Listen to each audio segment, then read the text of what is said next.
Hello everyone, namaste, good morning, welcome to my channel. So guys, आज चाहिँ हाम्रो यहाँ होटलमा लास्ट डे.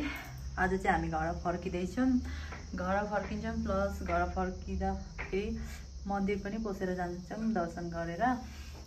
आज चाहिँ लास्ट डे होटलमा मिस गर्दैछौँ हामीले. रियान्स बाहिर गएन बहिनीले त चाहिँ रेडी हुँदैछ बहिनी चाहिँ. So guys, आज दिनभरि के गर्छु कहाँ जान्छु भनेर तपाईहरुलाई देखाउँदैछु. अहिलेको लागि चाहिँ बाइ बाइ. लागेर घाम ताप्न निस्केको. त्यही घाम चाहिँ हराइसकेको छ. हेर्न सक्नुहुन्छ रियान्स रिसर्च भनेर अहिले एकछिनमा भेट्छु. हेलो गाइस, हामी चाहिँ यहाँ रेडी भइसक्यौँ. अब निस्किन लागेको. त्यो रुमलाई मिस गरिन्छ गरेर जानुपर्छ. नानी चाहिँ यहाँ टेलिफोनमा बोल्छु भनेर हेर्नु न. रियान्स हेलो भन. हेलो ओइ कसलाई फोन गरेको?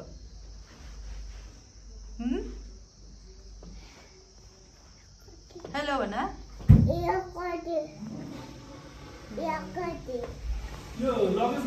हामी चाहिँ घरबाट निस्केर पनि यहाँ गाडीमा छ. हामी चाहिँ मन्दिर जान्छौँ. एउटा देख्दा नानी चाहिँ सुतिरहेको. नानी चाहिँ अलमोस्ट सुति नै रहेको हुन्छ. रहेको छ. फेरि यहाँ चाहिँ पूजाको सामानहरू लिन जानुपर्छ. हामी चाहिँ यहाँ महाकाल मन्दिर आइपुग्यौँ. यता हेर्नु रियान्स के भने के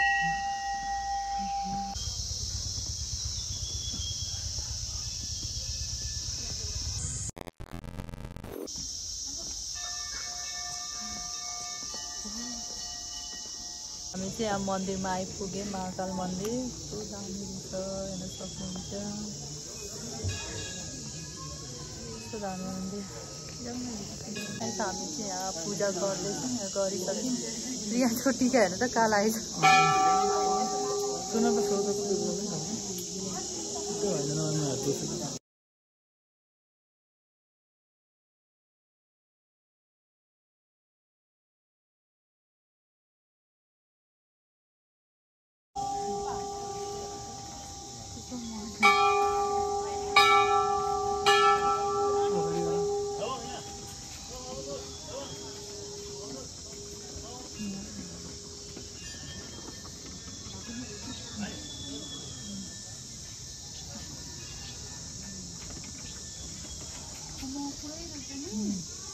हामी चाहिँ घुमाउँदै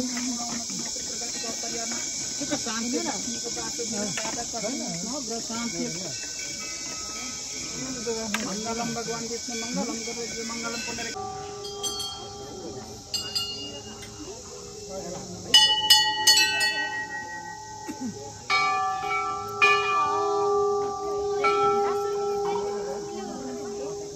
रियान्सले चाहिँ यहाँ कोल खाँदैछ.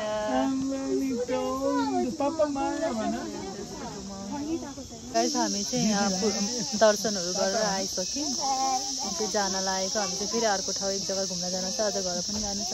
यहाँ चाहिँ रियान्सले चाहिँ मङ्की देखेर आज खुसी हुँदैछ. अहिले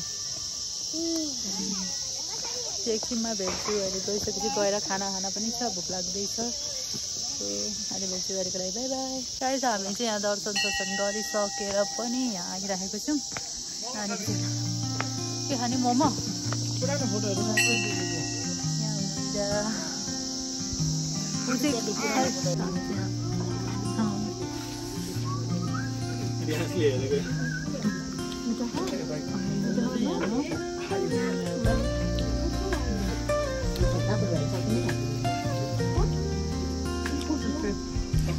फेरि हामी चाहिँ यहाँ अर्को जग्गा घुम्न. यहाँ चाहिँ Japanese temple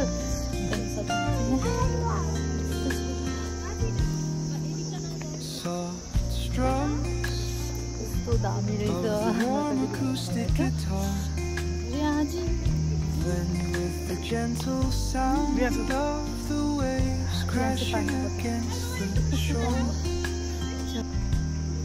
Serene melody weaves through guys हामी चाहिँ घुमिरहेको छौँ बाउ छोरा चाहिँ तलै बसेको नानीले दिगदार गर्यो अनि हामी चाहिँ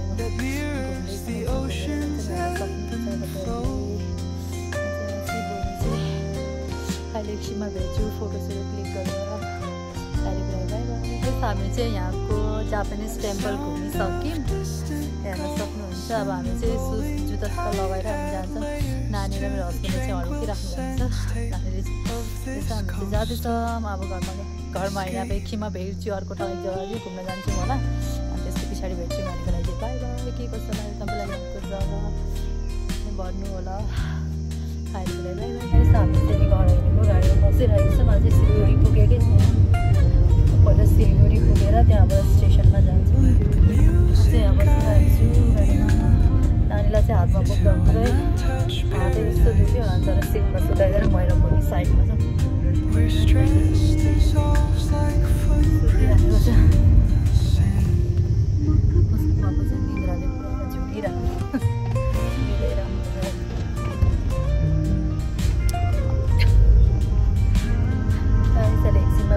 स्टेसनमा गएपछि तपाईँहरू सक्नुहुन्छ लाइक बाई हेलो गाइस हामी चाहिँ अहिले यहाँ सिलगढीमा नाम्यौँ अनि त्यहाँबाट टिकट गर्न जाँदै हुनुहुन्छ मेरो हस्बेन्ड चाहिँ दुईजना चाहिँ यहाँ बसिरहेछ झगडा गर्दै छेउमा छेउरा मलाई कुतारतिर गाइस नभन्नुहोस् न उसको चाहिँ नङ बढेर जस्तो भयो नि त मुखमै कुतारतिर हाम्रो भन्दा पनि ठुलो भएको नङ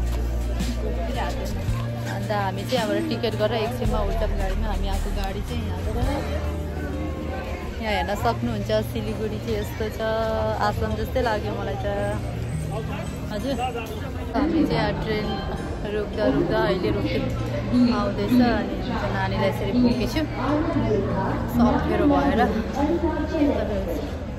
घरमा गएपछि भेट्छु अहिलेको लागि बाई बाई हामी चाहिँ यहाँ ट्रेनमा ट्राभल गरिरहेको छौँ घरको लागि हामी चाहिँ भोलि बिहान पुग्छौँ बिहान 4 बजी पुग्छ मलाई नानी चाहिँ यहाँ सुतिरहेको छ मस्त म पनि सुतिरहेको थिएँ अनि म उठेँ भोलि 4 बजी पुग्छ मलाई बहिनी चाहिँ यहाँ माथि सुतिरहेको छ यहाँ माथि चाहिँ यहाँ छु तपाईँलाई तपाईँहरू अब घरमा गइसकेपछि भेट्छु ल हामी चाहिँ फाइनली राङापाडाको स्टेसन आइपुग्यौँ मैले चाहिँ नानीलाई यसरी बोकेछु सजिलो हुन्छ भनेर जाँदैछौँ बहिनी र मेरा साली भएर हामी चाहिँ अब पुग्छौँ घरमा एकछिनमा गाडी लिन आइरहेको छ